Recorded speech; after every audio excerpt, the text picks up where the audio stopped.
When I was a young woman, I lived in an apartment in a very rough neighborhood. Many of the people who lived in this neighborhood survived on government assistance, while others earned their living any way that they could.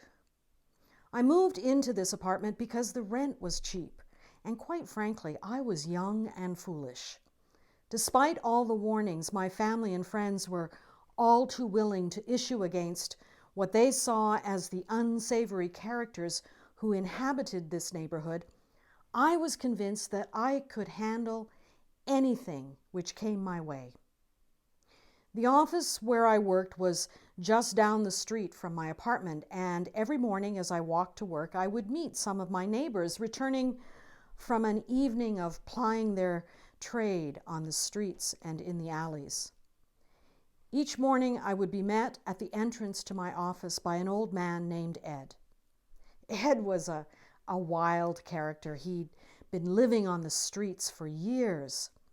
He was extremely hairy, very dirty, and he tended to rant and shout a great deal. I suspect that Ed slept on the doorstep of the building which housed my office because it was somewhat protected from the winter weather. Even though Ed made me nervous, I eventually got used to seeing him. He always gave me a warm welcome when I arrived at my office, and he knew that when I got inside, I would brew a fresh cup of coffee. And he used to tease me that I was a sucker for a sad face as he waited patiently for me to bring him a cup of coffee. We never talked much, though, at least not about anything personal. Ed would just rant and rave about the injustices of the world. I never did find out how Ed ended up on the streets, nor did I ever know how he spent his days. As Christmas approached, I became very busy with all my elaborate preparations for the holiday. This was the first year that I had earned enough so that I actually had more money than I needed to celebrate. So I decorated my apartment lavishly, and I bought all sorts of gifts, and I spent hours wrapping each one of them. That year, I was determined that this was the year I wasn't going to be rushed. I wasn't going to miss out on anything. Christmas wasn't going to come and go without me finding the Christmas spirit. That year, I had drawn the short straw, and I had to work on Christmas Eve. So before I left my apartment, I wrapped up a small package of goodies for Ed. I was delighted that I was so well prepared that I could take time out for others. But when I got to the office, Ed was nowhere in sight. I asked some of the women who worked the streets if they had seen old Ed, but no one knew where he was. I got busy with work, and I soon forgot all about Ed. I finished work early, and I went off to celebrate Christmas Eve with my friends. I'd been looking forward to Christmas for weeks, and I was eager to begin the celebrations. And sure enough, together, my friends and I, we shared a fine Christmas goose with all the trimmings, and then together we all went off to church for a worship service by candlelight. The service was beautiful. They really pulled out all the stops. There was great music. The choir was wonderful. There was lots of activity. And the preacher even managed to keep her sermon brief.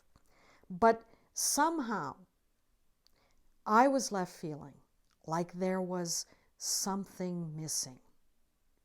The next morning, I celebrated with my family. My little nieces eagerly unpacked dozens of presents. And on the whole, we all managed to set aside our long-standing family grievances long enough to get along for a day. But something still wasn't quite right. I felt detached, like I was just going through the motions. Despite all the elaborate trimmings, I felt like I had missed out on my share of the Christmas spirit. On Boxing Day, as I drove back to my apartment in the city, I found myself wondering if this was all there was to it. Christmas had come and gone, and I didn't feel like anything had changed at all. By the time I had parked my car, I was feeling a little depressed. I had those post-Christmas blues. Christmas was over, and nothing much had changed. When I got to the entrance of my apartment, I saw Ed standing there. I'd never before seen him anywhere near my apartment, and it made me more than a little nervous.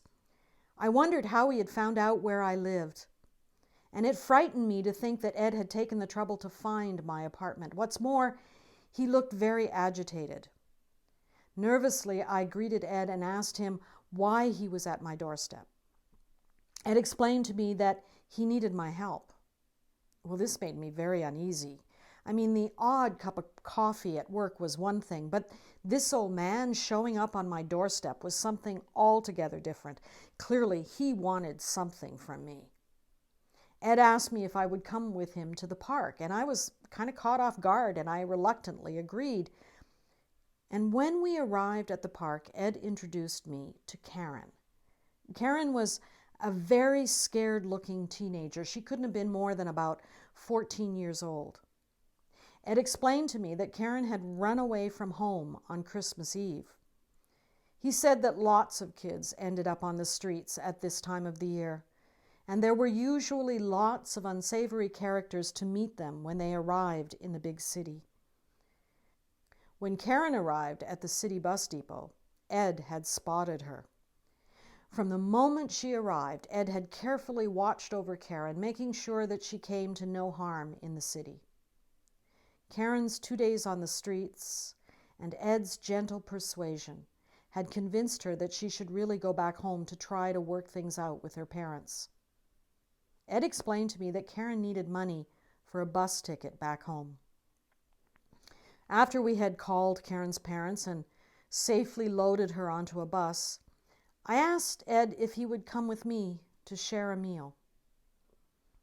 Ed refused the offer of a meal, but agreed to share a cup of coffee with me. In the coffee shop, I took a long, hard look at old Ed. That night in the coffee shop, I looked into the eyes of a wild man. I didn't know it then, but I do know it now. In his own way, Ed had helped me to prepare the way for love to be born. Ed was a prophet, a modern-day John the Baptist crying in the wilderness, who pointed to the Christ, the love which lives in all of us. I had almost missed it. Christ had come. I was so busy looking up to the heavens that I forgot to look around me. Christ came to me in the guise of Karen, and love was born. Truly I tell you, just as you did it to one of the least of these who are members of my family, you did it to me. Christ, like love, comes to us again and again and again, each and every day, in the most unlikely of places, wearing the most unlikely of faces.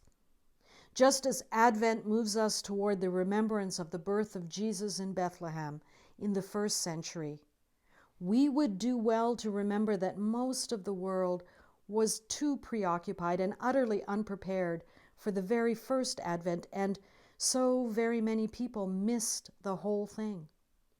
The question is, will we miss the whole thing again?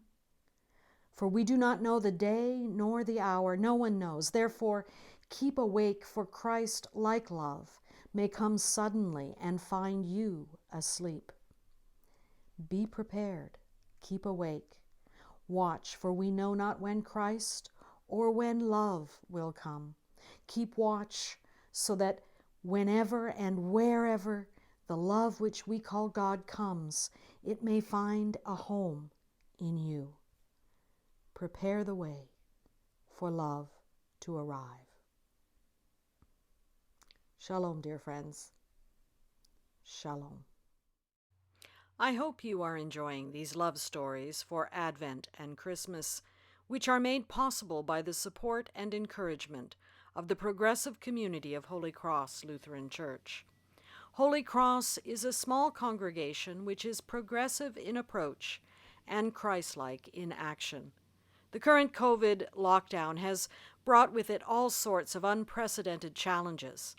I am very proud to tell you that the people of Holy Cross have risen to those challenges and then some.